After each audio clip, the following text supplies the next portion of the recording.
नमस्कार, मैं अमित त्रिवेदी ज्योतिषाचार्य। मिथुन राशि वालों, यह वीडियो केवल आपके लिए है। मैं एक नई श्रेणी का प्रारंभ कर रहा हूं और यह वीडियो पुरुष और स्त्री दोनों के लिए है। प्रत्येक उम्र के व्यक्ति के लिए भी यह वीडियो है। आपका मैरिज होना बाकी है, मैरिज हो चुका है, मैरिज होने के बाद 10, 20, 30 साल भी हो चुके हैं, फिर भी यह वीडियो आपको बहुत लाभदायी होगा। आपके जीवन साथी के संग आपकी कैसी निभेगी, इसके अनुसंधान में आप जानिए, सुख से अपना जीवन बिताइए। मिथुन राशि वालों, मैं राशि दर राशि सभी के वीडियो अपलोड करूंगा। सभी के अलग अलग वीडियो अपलोड होंगे। इस वीडियो में केवल मिथुन राशि के लिए मैं बात करूंगा। मिथुन राशि को लग्न जीवन में, मैरिज लाइफ में क्या प्रकार है, इस प्रकार को आप कैसे निरस्त करोगे, उलझी हुई बात को कैसे सुलझाओगे, ससुराल के साथ आपके संबंध कैसे होंगे, दोनों मिलकर कितना धन अर्जित कर सकते हो, इसके अनुसंधान में भी मैं बात करूंगा। सुखी लग्न जीवन के अनुसंधान में क्या सात्विक उपाय करने चाहिए, इस विषय पर भी मैं बात करूंगा। मैं सबसे पहले आपको अनुरोध करूंगा कि कृपया आपने इस चैनल को अभी तक सब्सक्राइब नहीं किया है तो कृपया सब्सक्राइब कर लीजिए और यह पूरा वीडियो देखिए।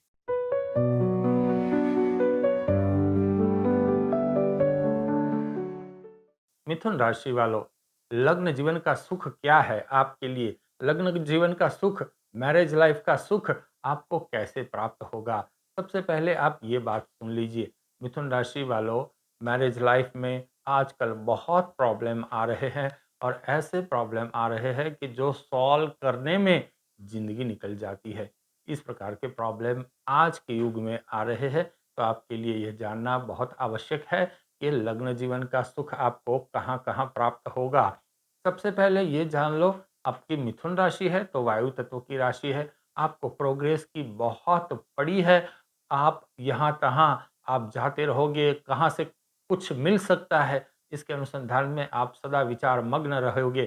किंतु मैं यहाँ आपसे अनुरोध करूँगा कि आप थोड़ा स्थायित्व अपनाइए, क्योंकि आपको प्रोग्रेस अधिक चाहिए और जल्दी चाहिए। ये आपके मन में है, प्रोग्रेस अधिक चाहिए, ये विचार तो सबके मन में होना ही चाहिए, किंतु प्रोग्रेस बहुत जल्द चाहिए, इस विचार से आपको थोड़ा सावधान रहना होगा। अब इसके अंदर आपका जो जीवन साथी है, उसको भी धन वैभव की बहुत अभिलाषा है।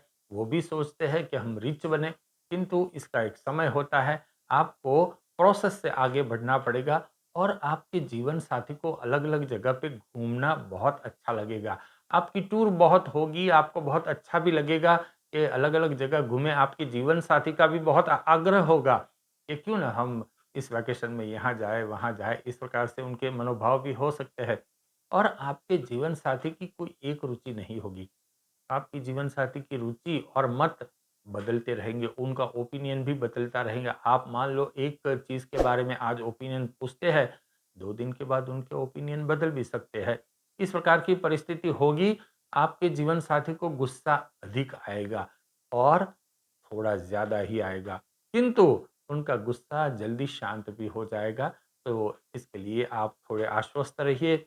जैसे मैंने बताया कि उनकी रुचि बदलती रहेगी, किंतु जातीय जीवन की अगर मैं बात करूँ तो जातीय जीवन का सुख आप दोनों भोग सकेंगे, इसमें मुझे कोई प्रॉब्लम दिखाई नहीं देता। आप दोनों अलग-अलग कार्य करेंगे, किंतु पैसों का मैनेजमेंट आप दोनों मिलकर करेंगे। ये सबसे मुझे अच्छी बात यह दिखाई देती है कि घर में, आपके घर में जो भी पैसे आएँगे, उसके मैनेजमेंट आप दोनों मिलकर अच्छा कर सकेंगे और आपके बच्चे आपसे अधिक मनमौजी होंगे। मतलब जिस प्रकार से आप पैसे खर्च करते हो, उससे तो अधिक ही वो खर्च करेंगे, इस प्रकार की परिस्थिति मुझे यहाँ दिखाई देती है। उनको विदेश जाने के लिए भी इच्छा होगी, पढ़ने जाएँगे, घूमने जाएँगे, स्थायी भी हो सकते हैं, इस प्रकार की परिस्थिति मुझे दिखाई देती है। मिथुन राशि वालों, अब आपके मैरिज लाइफ में पड़कार कहाँ है, संघर्ष कहाँ है? हर एक मैरिज लाइफ में कहीं न कहीं कुछ न कुछ पड़कार आते हैं, किंतु वह जो पड़कार है, वो जल्दी से निरस्त हो जाने चाहिए। वो बात डिवोर्स तक आगे नहीं बढ़नी चाहिए। इस प्रकार से आप जान लो कि पड़कार कहाँ है। यदि आपने जान लिया, तो आप इस प्रकार से अपना प्लानिंग कर सकते हो। और जी हाँ, यहाँ मैं आपको फिर से याद दिलाऊँगा कि इस चैनल को आपने सब्सक्राइब नहीं किया है, तो कृपया सब्सक्राइब कर लीजिए। मिथुन राशि वालों, आपको यदि वृश्चिक राशि वाला या कर्क राशि वाला व्यक्ति मिल गया है, अपना जीवन साथी वृश्चिक राशि या कर्क राशि दोनों में से एक है, तो आपको अधिक संघर्ष आएगा, दोनों में विचार भेद भी अधिक होंगे और कहीं न कहीं खटराग और टकराव की परिस्थिति यहाँ ज़्यादा दिखाई देती है। दोनों के बीच मनमुटाव अधिक होगा ये और ये मनमुटाव वो आपकी बोलचाल एक-दूसरे से बंद कर देगा और वह बोलचाल बंद होना थोड़ा लंबा समय भी चल सकता है, 10 दिन, 15 दिन, हफ्ता ऐसा भी हो सकता है। किंतु एक बात यहाँ ऐसी है कि आप यदि अपने जीवन साथी को प्रेम से मनाएँगे, तो वो मान भी जाएगा। क्योंकि आपको सामने वाले को मनाने की एक बहुत अच्छी खूबी है।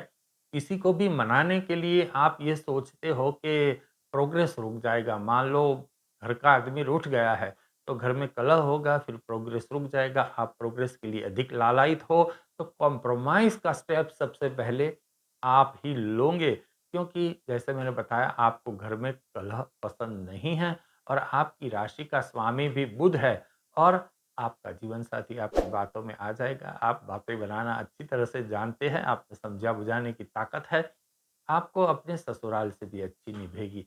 ऐसा नहीं है कि ससुराल में तू-तू मैं हो जाएगी और बोलना बंद हो जाएगा, व्यवहार बंद हो जाएगा, सब कुछ आना-जाना बंद हो जाएगा। ऐसा होता हुआ मुझे नहीं दिखाई देता। ससुराल के साथ, सास-ससुर के साथ मिथुन राशि वालों आपकी अच्छी बनेगी। आपके संबंध जीवन भर उनके साथ अच्छे रहेंगे। फ़ोन पर एक-दूसरे की हाल-चाल पूछते रहोगे, ऐसे संबंध तो रहेंगे ही रहेंगे। और मिथुन राशि वालों आपको और आपके जीवन साथी को दोनों को कपड़ों का शौक बहुत रहेगा। मैं यहाँ जीवन साथी कहता हूँ तो पुरुष और स्त्री, पुरुष है तो उनकी स्त्री और स्त्री है तो उनका पुरुष, इस प्रकार से समझना। तो आपके जीवन साथी को कपड़ों का शौक अधिक होगा, अलग-अलग प्रकार के कपड़े पहनने के शौक उनको अधिक होंगे। जैसे मैंने बताया कि ससुराल में अच्छी निभेगी, तो यदि आप स्त्री है, मिथुन राशि की है और स्त्री है, तो आपकी जेठ-जेठानी से आपकी कम बनती हुई दिखाई देती है। हो सके कि ऐसा भी हो सकता है कि कुछ समय के साथ बाद उनके साथ बोलचाल ही बंद हो जाए, इस प्रकार की परिस्थिति मुझे होती हुई दिखाई देती है। और यदि आप पुरुष हैं, तो आपको अपने साले-साली के साथ कुछ हद तक तो बनेगी। ऐसा कभी नहीं होगा कि बोलचाल का व्यवहार ही बंद हो गया, सब कुछ रहेगा, किंतु बहुत मर्यादा में रहेगा, समांतर व्यवहार रहेगा, इस प्रकार से की परिस्थिति है। लेकिन मिथुन राशि वालों एक बात यहाँ मैं स्पष्ट किए देता हूँ कि आपको अपने ससुराल से लाभ मिलेगा। अब लाभ तो कई प्रकार के होते हैं, सिर्फ़ पैसे का लाभ की मैं बात नहीं कर रहा। वो कहीं से आपको अच्छी पहचान हो गई और आपको अच्छा फ़ायदा हो गया, कहीं विदेशों से पहचान हो गई और आपको अच्छा फ़ायदा हो गया, आपको बिज़नेस में कुछ फ़ायदा हो गया और किसी से साथ अच्छे संबंध हो गए, इस प्रकार का लाभ आपको हो सकता है। अब मिथुन राशि वालों अब जान लो कि आप दोनों मिलकर, आप और आपका जीवन साथी दोनों मिलकर कितना धन अर्जित कर सकेंगे। पैसा सबसे महत्व की बात है, मैं जानता हूँ आप ये सुनना चाहते हैं कि हम दोनों मिलकर धन कितना आवंटित कर सकेंगे और ये बहुत महत्वपूर्ण बात भी है। सबसे पहले ये बात स्पष्ट कर लूँ कि आप दोनों मिलकर अच्छी संपत्ति अर्जित कर सकेंगे और यहाँ आप दोनों को मैं सलाह दूँगा कि कभी किसी के पीछे जालसाज़ी मत करना। कॉन्स्पिरेसी भूले से भी नहीं करना। यदि आपने कॉन्स्पिरेसी की तो समझ लो कि आपका नुकसान बहुत बड़ा हो सकता है और आप जॉब के साथ बिज़नेस करेंगे, ऐसा भी हो सकता है। दोनों नाव में आप सवार हो सकते हैं, अच्छे से कार्य करेंगे। आपका मन बिज़नेस के प्रति अधिक लालायित होगा, किंतु आपके लिए जॉब अच्छी रहेगी, आपको जॉब से पैसे भी मिलेंगे और साइड में बिज़नेस करेंगे तो उससे भी बहुत बड़ा फ़ायदा हो सकता है। और आपका जीवन साथी जो है वह भी बिज़नेस करने में अधिक रुचि लेता हुआ मुझे नहीं दिखाई देता। उनकी रुचि भी जॉब करने में मुझे यहाँ दिखाई देती है। आपके जीवन साथी को मीठा खाना और मीठा खिलाना ये इस प्रकार की रुचि उनकी हो सकती है और दोनों मिलकर आप खुद का घर बना सकते हो। आपका घर अच्छा होगा, फर्नीचर अच्छा होगा, घर में सभी प्रकार की सुख सुविधा की चीज़ें होगी। इस प्रकार से आपका घर यहाँ मिलता हुआ मुझे दिखाई देता है। आपको मिथुन राशि वालों वारसाई का लाभ भी मिलता हुआ मुझे दिखाई देता है। आपकी एंसेस्ट्रल प्रॉपर्टी का लाभ मुझे आपको मिलता हुआ दिखाई देता है। आपके जीवन साथी को भी इस प्रकार का लाभ मुझे मिलता हुआ दिखाई देता है। अब मिथुन राशि वालों क्या सात्विक उपाय करने चाहिए? क्योंकि जीवन है, ये वैवाहिक जीवन है, मैरिज लाइफ में तो पड़कार आते ही रहते हैं। अब ये पड़कार जो है राई का पहाड़ न बन जाए और पड़कार बहुत हद तक इसका शमन हो जाए, उसके लिए कुछ व्यवहारु और कुछ सात्विक उपाय दे रहा हूँ। यह आप अवश्य ध्यान से सुन लीजिए। मिथुन राशि वालों, आपको युक्ति प्रयुक्ति से दूर रहना होगा, ये तो मैंने आपको पहले ही बताया। कुल देवी के मंदिर में आप और आपके जीवन साथी दोनों साथ साथ जाओ। जब भी कुल देवी के मंदिर जाओ, कुल देवी के लिए कुछ भेंट अवश्य लेके जाओ, कुल देवी के लिए चुन्नी लेके जाओ, साड़ी लेके जाओ, चांदी का छत्र लेके जाओ, कुछ नहीं तो कुछ कैश चढ़ावा भी आप अपनी कुल देवी को चढ़ा सकते हैं। इस प्रकार से आप कुल देवी की सेवा भी करो और घर में सुबह शाम आप अवश्य दिया जलाओ और दिया लंबा चलना चाहिए, ये भी आप बात ध्यान में रखिए।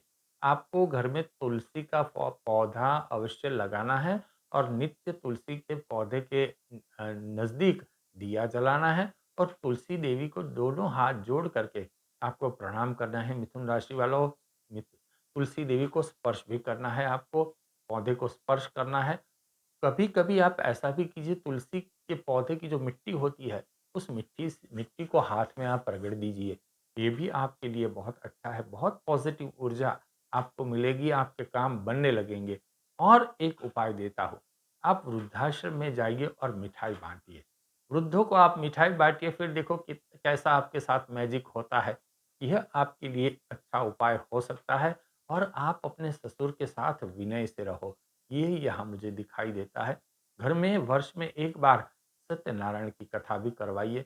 अगर आप वयस्क है मतलब मान लो 56 है, आप 60 इयर्स के हैं और आपके घर में भी बहू है, तो बहू को कोई इलेक्ट्रॉनिक चीज़ का आप गिफ्ट किया कीजिए। हो सके तो एक बार मोबाइल भी उनको दिला दीजिए।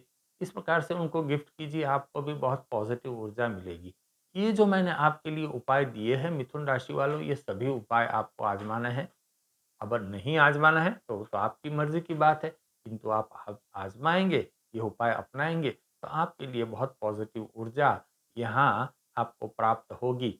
मिथुन राशि वालों, यहाँ मैं आपको पुनः अनुरोध करूँगा कि कृपया इस चैनल को सब्सक्राइब कीजिए और ऐसे ही जुड़े रहिए। नमस्कार।